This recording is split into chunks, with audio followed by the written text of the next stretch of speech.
Lieutenant Sarah Martinez stepped off the helicopter onto the dusty tarmac of Forward Operating Base Phoenix in Afghanistan. The scorching desert sun immediately hit her face as she adjusted her tactical gear and grabbed her equipment bag. Around her, Navy SEALs moved with practiced efficiency, but she could feel their curious stares. She was the first female intelligence analyst to be permanently assigned to SEAL Team 7, and everyone knew it. Sarah had earned her place through exceptional performance at the Naval Intelligence Academy and specialized training in Middle Eastern languages and cultural analysis. She spoke fluent Arabic, Pashto, and Dari, skills that made her invaluable for the complex operations ahead. But, despite her qualifications, she knew she would have to prove herself every single day. The team's commanding officer, Commander Jack Thompson, greeted her with professional courtesy. He was a weathered veteran with 20 years of special operations experience, and his reputation preceded him. Thompson had initially opposed having a female analyst embedded with his team, not out of discrimination, but from genuine concern for unit cohesion and the additional risks it might pose in such a dangerous environment. During her first week, Sarah worked tirelessly to analyze intelligence reports and provide cultural insights for upcoming missions. The SEALs, while respectful, kept their distance. They had their own tight-knit brotherhood, forged through years of training and combat together. Sarah understood this and didn't try to force acceptance. Instead, she focused on doing her job with excellence. The nickname Falcon started during her second week. During a briefing about a high-value target operation, Sarah noticed something in the surveillance photos that others had missed. She pointed out subtle details in the target's compound that indicated the presence of hidden weapons caches based on traditional Afghan architectural patterns she had studied extensively. Her keen eye and analytical mind reminded Petty Officer Mike Hawk Rodriguez of a Falcon's sharp vision and hunting instincts. "She sees everything," Rodriguez muttered to his teammate. "Like a damn falcon." The name stuck, though not everyone used it warmly at first. Some of the men saw it as a way to keep her at arm's length, a reminder that she was different from them. Sarah neither encouraged nor discouraged the nickname. She simply continued her work with quiet determination. Her first real test came during a reconnaissance mission in the mountainous region near Kandahar. The team was tasked with gathering intelligence on a suspected Taliban weapons facility hidden in a remote village. Sarah's job was to analyze the cultural dynamics of the area and help the team blend in with local customs to avoid detection. As they prepared for the mission, Sarah noticed tension among some of the newer team members. Corpsman Danny Walsh, fresh from his first deployment, openly questioned whether having a woman on the mission would compromise their operational security. His concerns weren't entirely unfounded in such a conservative region where women's presence could draw unwanted attention. Sarah addressed his concerns directly during the mission briefing. She explained her plan to pose as a medical aid worker, a role that would not only provide cover but also give her access to local women who might have valuable intelligence about Taliban movements. Her thorough preparation and cultural knowledge impressed even the skeptical team members. The mission began before dawn. The team moved through treacherous mountain terrain under cover of darkness. Sarah carried her full share of equipment and kept pace with the physically demanding movement without complaint. Her endurance training had prepared her well, but she knew this was more than a physical test. It was about proving her mental toughness and reliability under pressure. When they reached their observation point overlooking the target village, Sarah immediately went to work. She studied the daily routines of the villagers through her scope, noting patterns of movement and identifying key figures in the community hierarchy. Her analysis revealed that the suspected weapons facility was actually a legitimate grain storage building. But she also spotted unusual activity around a different structure that warranted investigation. Throughout the long hours of surveillance, Sarah demonstrated the patience and focus that would become her trademark. She methodically documented everything she observed, cross-referencing it with her knowledge of local customs and previous intelligence reports. Her detailed notes would prove invaluable for future operations in the region. The team spent 3 days in position, gathering intelligence and confirming Sarah's initial assessment.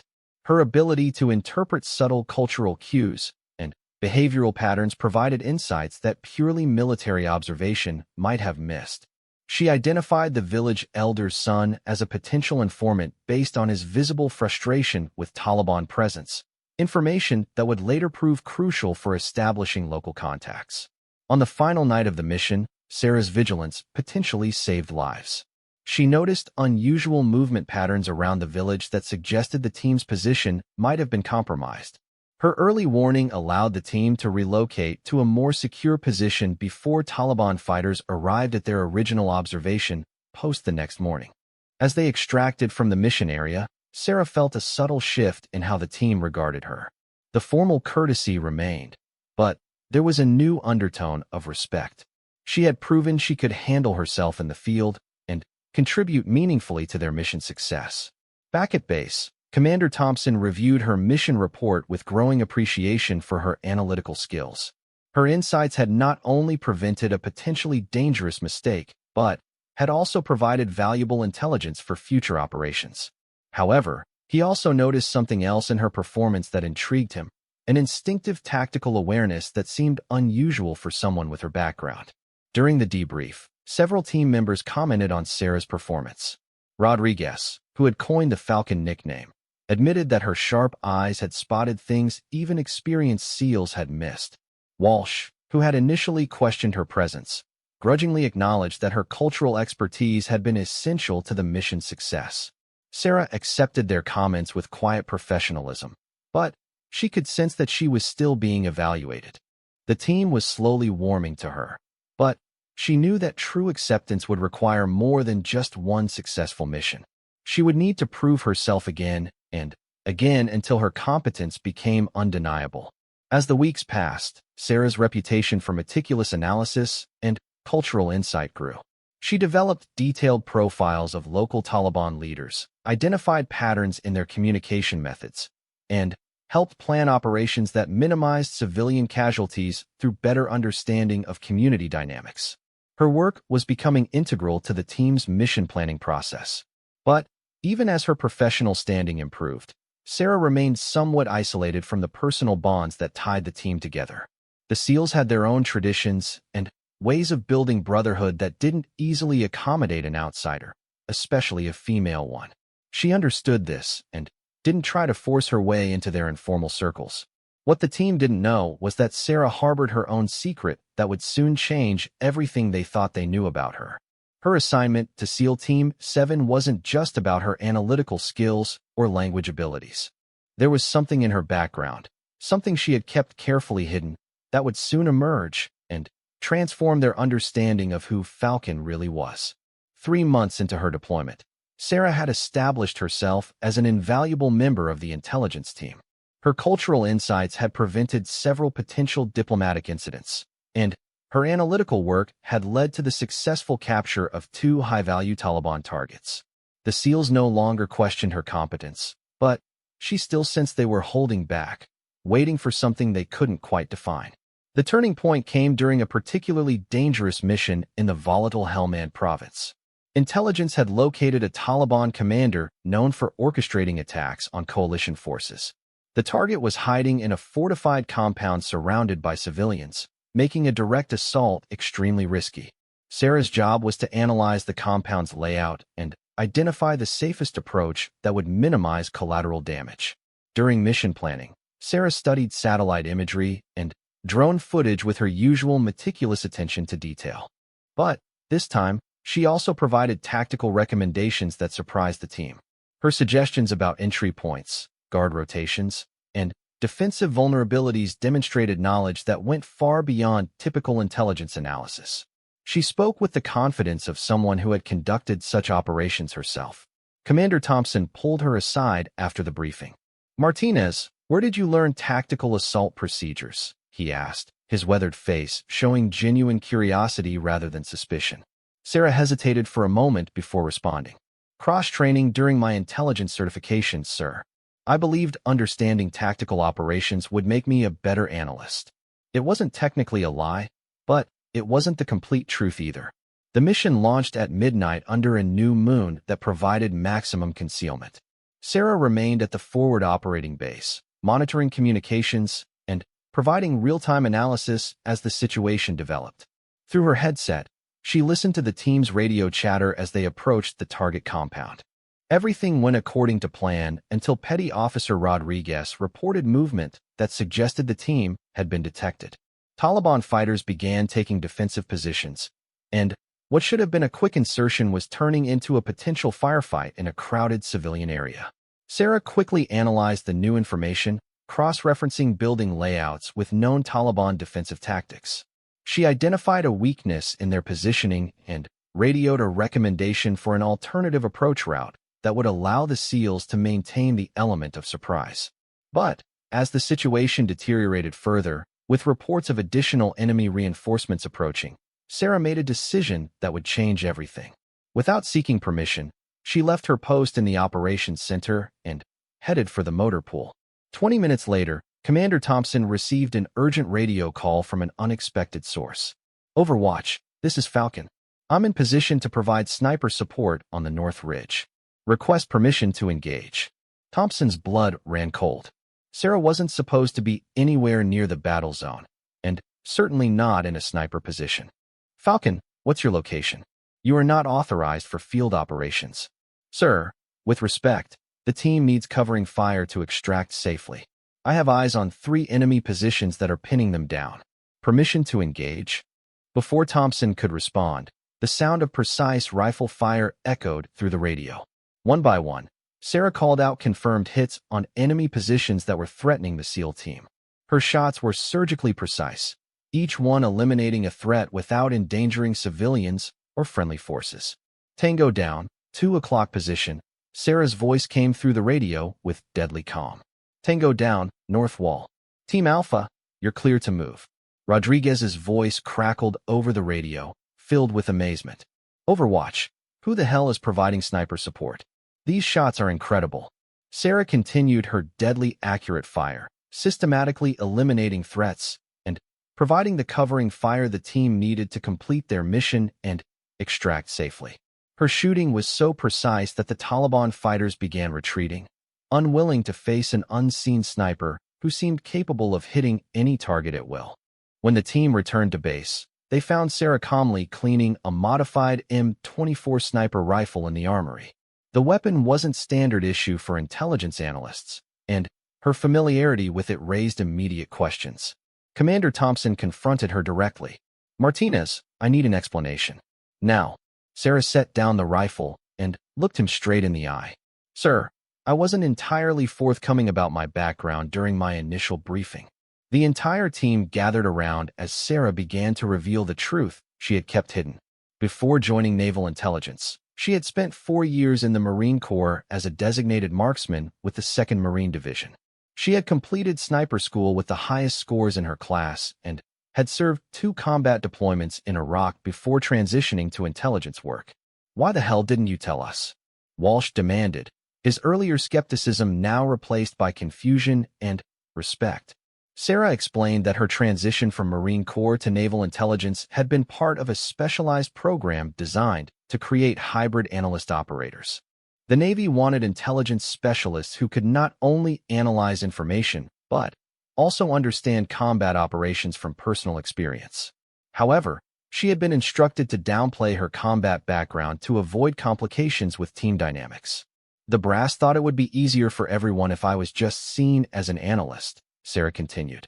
They were worried that revealing my combat experience might create unrealistic expectations or complicate the chain of command. Commander Thompson processed this information with growing understanding. Sarah's tactical insights, her physical conditioning, and her unflappable demeanor under pressure all made sense now. She wasn't just an analyst who had been attached to a SEAL team. She was a combat veteran who understood their world from the inside. Rodriguez was the first to break the tension. So Falcon isn't just about your sharp eyes. You're actually a hunter. Sarah nodded. In Iraq, my spotter used to say I could pick off targets like a falcon diving on prey. The name just felt familiar when you started using it here. The revelation transformed the team's dynamic overnight. Sarah was no longer the outsider trying to prove herself worthy of their respect. She was a fellow warrior who had earned her place through combat experience and proven skill. The invisible barriers that had separated her from the team began to dissolve. But with this new acceptance came new responsibilities. Commander Thompson realized that Sarah's unique combination of analytical skills and combat experience made her too valuable to keep confined to traditional intelligence roles. He began including her in tactical planning sessions not just as an analyst, but as a contributing member of the operational team. Sarah's shooting skills became legendary within the unit. During training exercises, she consistently outperformed even the team's designated marksman. Her ability to make extremely long-range shots under difficult conditions earned her a reputation that spread throughout the special operations community in Afghanistan. More importantly, her tactical contributions began shaping mission planning in significant ways. She could analyze intelligence data and then immediately translate that analysis into actionable tactical recommendations based on her own combat experience. This unique perspective proved invaluable for complex operations that required both analytical precision and battlefield awareness. The team began including her in scenarios that pushed the boundaries of her official role. During a hostage rescue operation, Sarah provided both intelligence analysis and Overwatch security. Her dual perspective allowed her to anticipate how the situation might develop and position herself to provide the most effective support. As word of Sarah's capabilities spread, other special operations units began requesting her support for their missions. Her reputation as both a brilliant analyst and a deadly accurate marksman made her a highly sought-after asset. The nickname Falcon took on new meaning throughout the special operations community. It no longer just described her analytical abilities, but also her precision and hunting instincts as a sniper. However, this newfound recognition also brought new challenges. Sarah's dual role created complications within the traditional military structure. Some higher-ranking officers questioned whether an intelligence analyst should be engaging in direct combat operations, regardless of her qualifications and proven effectiveness. These concerns would soon come to a head in a way that would test not only Sarah's skills, but also the bond she had formed with her team. The truth about her background was only the first revelation. There was still more to Falcon than anyone realized. 6 months after Sarah's arrival at Forward Operating Base Phoenix, the team received their most dangerous assignment yet. Intelligence had located Malik Hassan, a high-value target responsible for coordinating attacks across 3 provinces. Hassan was planning a major offensive against coalition forces and civilian targets, making his capture a top priority for the entire theater of operations. The problem was Hassan's location, a heavily fortified compound in the mountains near the Pakistani border, surrounded by loyal fighters and protected by natural terrain that made conventional assault nearly impossible. Previous attempts to capture him had failed, resulting in significant casualties and Hassan's continued evasion of coalition forces. During the mission briefing, Sarah studied the intelligence with growing unease. The compound was built into a mountainside with only one practical approach route, and Hassan had positioned his defenses to cover every possible avenue of attack. Worse, recent reports indicated he had acquired surface-to-air missiles that made helicopter insertion extremely risky. As the team debated various assault options, each one seemed to carry unacceptable risks. Commander Thompson was clearly frustrated by the tactical challenges, knowing that time was running out before Hassan's planned offensive began. Sarah had been unusually quiet during the planning session, studying satellite photos and topographical maps with intense concentration. Finally, she spoke up with a suggestion that stunned everyone in the room. "Sir, what if we don't try to assault the compound at all?" Thompson looked at her skeptically. "Explain." Sarah pointed to the topographical map, highlighting a ridge line approximately 1,200 meters from Hassan's compound. "There's a position here that provides a clear line of sight to the main building. If Hassan is in the compound, and if we can confirm his location, a single precise shot could eliminate the target without risking the team." The silence in the room was deafening. What Sarah was suggesting wasn't just a long-range shot.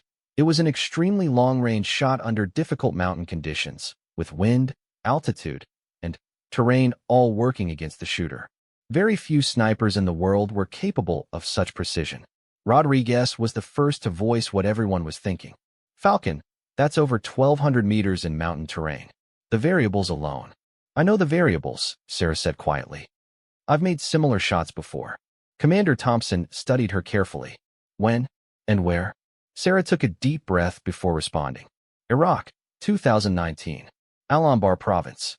I held the longest confirmed kill record for Marine snipers for 8 months before someone broke it. The revelation hit the room like a thunderbolt. Sarah wasn't just a capable marksman. She was an elite sniper with a record-setting background. The team realized they had been vastly underestimating her capabilities. What was the distance? Thompson asked, though he wasn't sure he wanted to know the answer. 1,367 meters. Confirmed kill on a high-value target who was coordinating IED attacks against Marine patrols. Walsh whistled low under his breath. Jesus, Falcon, why didn't you tell us? Sarah's expression grew distant as she recalled that day in Iraq. Because some things are better left in the past. That shot saved lives, but it also ended one. It's not something you brag about. Commander Thompson recognized the weight behind her words. Elite snipers carried a unique burden. The responsibility of making life and death decisions from great distances, often with limited information and enormous consequences for failure. Sarah's reluctance to discuss her record made perfect sense from that perspective. After lengthy deliberation, Thompson approved the mission plan. Sarah would infiltrate to the Overwatch position while the rest of the team provided security and confirmed target identification. It was a high-risk operation that depended entirely on Sarah's ability to make an incredibly difficult shot under pressure. The mission launched 3 days later under cover of a winter storm that provided concealment, but made shooting conditions even more challenging. Sarah carried a specially configured M2010 enhanced sniper rifle, modified for extreme long-range precision. The weapon was heavier than her usual equipment, but she moved through the mountain terrain with the same determination that had carried her through her previous deployments. Reaching the Overwatch position required a grueling 12-hour climb through treacherous terrain. Sarah's Marine Corps training served her well as she navigated rocky slopes and avoided Taliban patrols that regularly swept the area. By the time she reached her firing position, she was exhausted but focused entirely on the mission ahead. Through her scope, Sarah could see Hassan's compound clearly. The intelligence had been accurate. The building was heavily fortified and surrounded by armed guards. But there was one window on the second floor that provided a potential shot opportunity if Hassan appeared in the right location. For 6 hours, Sarah maintained her position despite freezing temperatures and challenging wind conditions. She used her training to calculate and recalculate the variables that would affect her shot, wind speed, and direction at multiple points along the bullet's path, temperature, humidity, altitude effects, and the target's potential movement patterns. The opportunity came just after sunrise. Hassan appeared at the window, speaking on a radio and gesturing toward the valley below.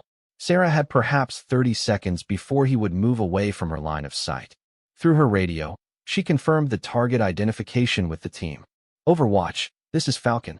I have positive identification on package. Requesting permission to engage. Falcon, you are authorized to engage. Take the shot.